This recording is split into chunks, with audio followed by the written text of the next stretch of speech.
pois, tomaram a arca de Deus e a trouxeram a Asdode. Tomaram os filisteus a arca de Deus e colocaram na casa de Dagom e puseram junto a Dagom. Levantando-se, porém, de madrugada no dia seguinte, os moradores de Asdode viram que Dagom estava caído como rosto em terra diante da arca do Senhor.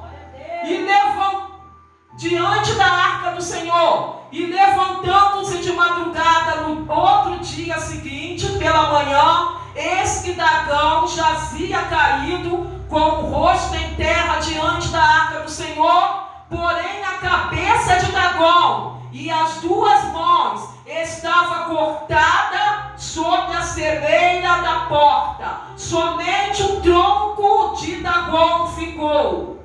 Por isso nem os sacerdotes de Dagom, nem nenhum de todos que entraram na casa de Dagom pisam na soleira da porta de Dagom em Asdode até o dia de hoje. Porém a mão do Senhor pesou sobre os moradores de Asdode e os afligiu e os feriu com hemorroidas em Asdode e nos seus limites. Só até aqui. Aleluia, Deus. Amados, vejam uma coisa. Aonde a presença de Deus está, Satanás, ele tem que cair por terra. Aonde a presença de Deus está, Satanás tem que cair por terra, porque ele não resiste à presença de Deus. Aleluia, Deus. Aqui na palavra de Deus vai dizer que os filisteus pelejaram contra Israel e ganharam a peleja.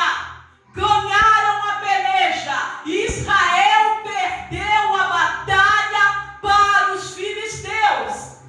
E os filisteus tomaram a arca da aliança, que simbolizava a presença do Deus Todo-Poderoso, e botaram diante da estátua de Dagom, que representava o próprio Satanás.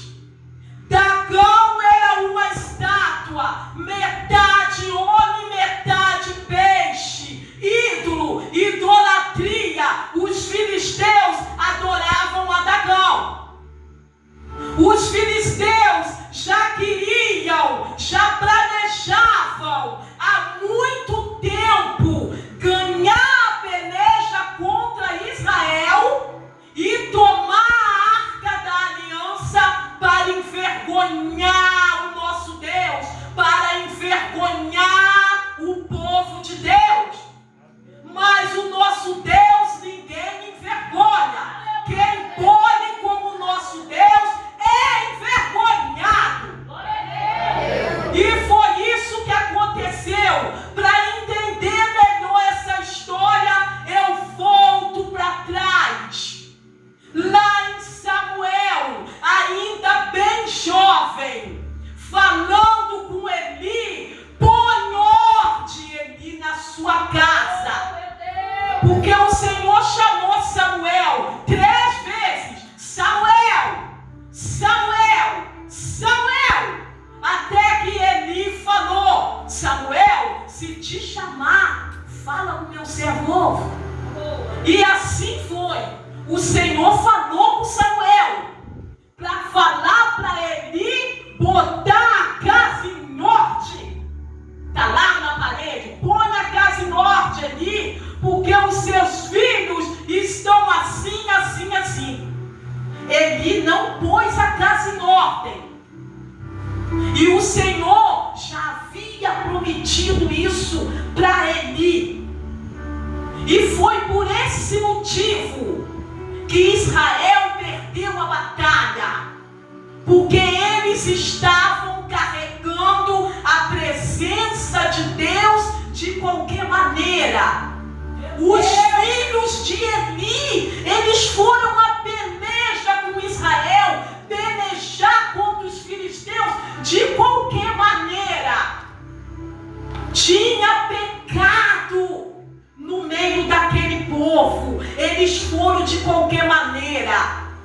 E por isso que os filisteus ganhou a batalha. E foi uma desgraça muito grande. É por isso que eu falo para a igreja: não perca a presença de Deus.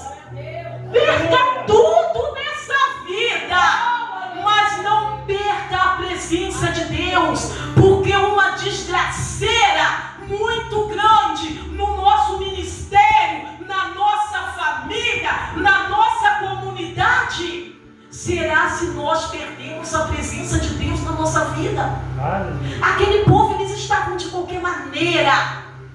Eles foram para a peleja e os filhos de Eli, eles pegaram a arca que simbolizava a presença de Deus.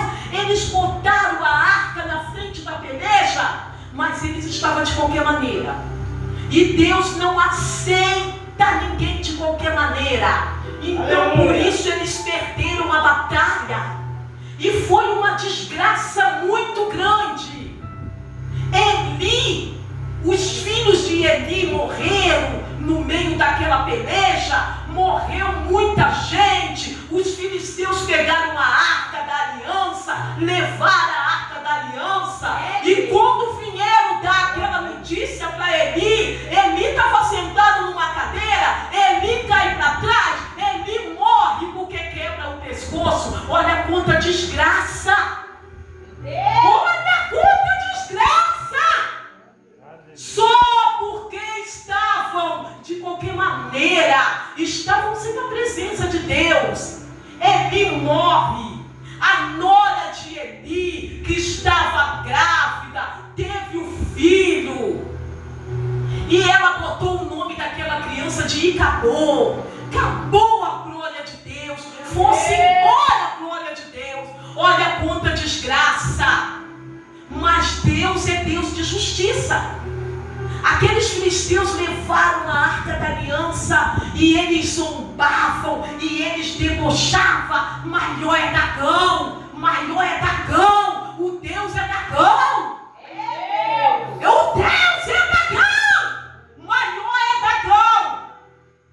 E Deus só ouvindo, e Deus só ouvindo. E eles pegaram a arca da aliança, eles levaram ali para a cidade de Asdod, eles botaram diante ali daquela estátua que simbolizava o próprio Satanás, a idolatria. E festejaram, comemoraram. Viva Dagão, melhor é Dagão, o Deus é Dagão, o Deus de Israel não é Deus, o verdadeiro Deus é Dagão. Aquela comemoração. E terminaram daquela comemoração, eles foram deitar. E pela madrugada foram lá, Dagão estava caído. Dagão estava caído com a cara no chão. Eles ainda não entenderam. Eles pegaram Dagão, levantaram Dagão, bateram a poeira de Dagão, botaram Dagão lá de novo em pezinho. Viva Dagão, o Todo-Poderoso!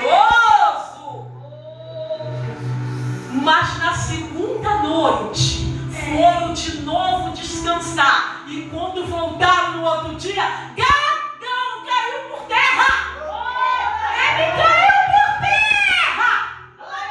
Oh, aleluia! Maior é o Deus que está conosco. Maior é o Deus de Israel. Dagão caiu por terra. E dessa vez não teve como levantar Dagão. Porque Dagão ficou só o tronco. Não brinca com o poder de Deus. E quando Dagão ficou só aquele tronco, o Deus de Israel lançou sobre eles hemorroidas, ferida, enfermidade. Eles começaram a entender e eles começaram a ficar apavorados. Tira daqui essa arca.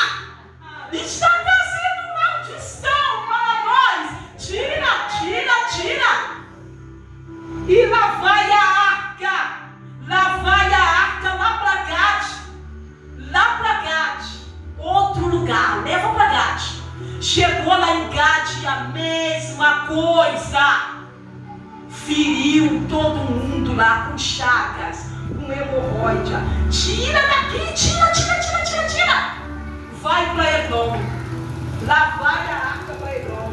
Chegando lá em Eglon, a mesma coisa. A arca fez aquela festa, porque Deus é um Deus de justiça. E eles apavorado, que até